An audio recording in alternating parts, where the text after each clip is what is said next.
Hey guys, Fakuno's Micey here in the flesh. Recently you probably heard the news that Apple just announced their updated version of the iPhone X, known as the iPhone XS, and guess what? I bought one. Yes, me, the guy who has been using Android exclusively for over 9 years now, the guy whose channel logo has an Android head, works for Android Police, has a giant Android poster in his room, and loves to collect Android figurines.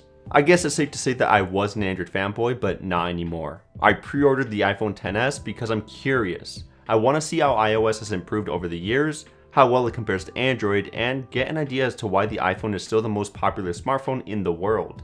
With that being said, here are 5 things that I'm looking forward to trying out on the iPhone XS. Also, just a disclaimer, I pre-ordered the iPhone XS model and not the XS Max because I wanted to save a few bucks, and from what I can tell, the Max is pretty much the same phone, but with a bigger display and much more battery capacity. Anyways, the first thing I'm looking forward to is the phone's performance, since it does have what is probably the most powerful chipset ever in a smartphone. Apple calls it the A12 Bionic. It has a 7nm node size, 6 cores, and a much faster neural engine for AI. Supposedly, it can even outperform Qualcomm's latest Snapdragon 845 chipset. So that seems amazing on paper, but what does this all mean in real life? Well, according to Apple, the A12 will improve the GPU performance by 50% for a better gaming experience, launching apps will be 30% faster, and power usage for the efficiency cores will be 50% lower to provide better battery life.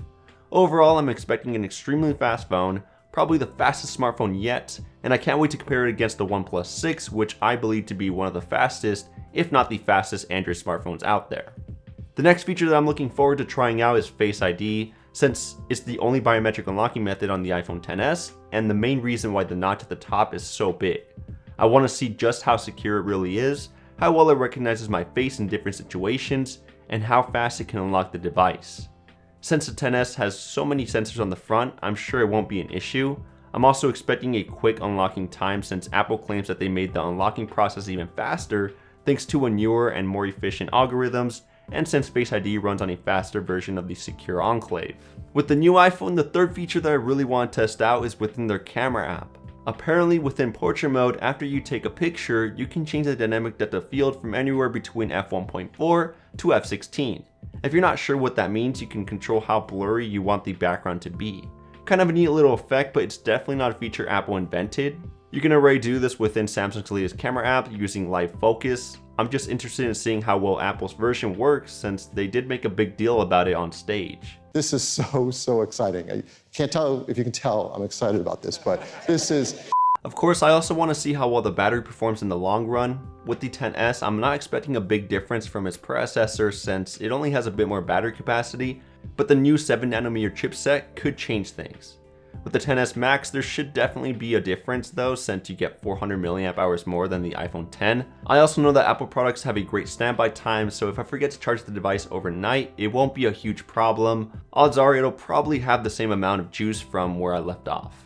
Lastly, I've never owned an iPhone in my life. I want to see how well the software holds up when compared to stock Android, how differently does iOS handle things like notifications, what sort of customization options does it have, what advantages and disadvantages you get from purchasing this $1,000 flagship. I'll be determining if the iPhone XS is really worth that expensive price tag, and I'll keep you guys posted on what I find out. In the meantime, make sure to subscribe to the channel with the notification bell turned on so you don't miss out on the iPhone XS review. Give this video a huge thumbs up if you enjoyed, and I'll see you guys in the next one. Kapow!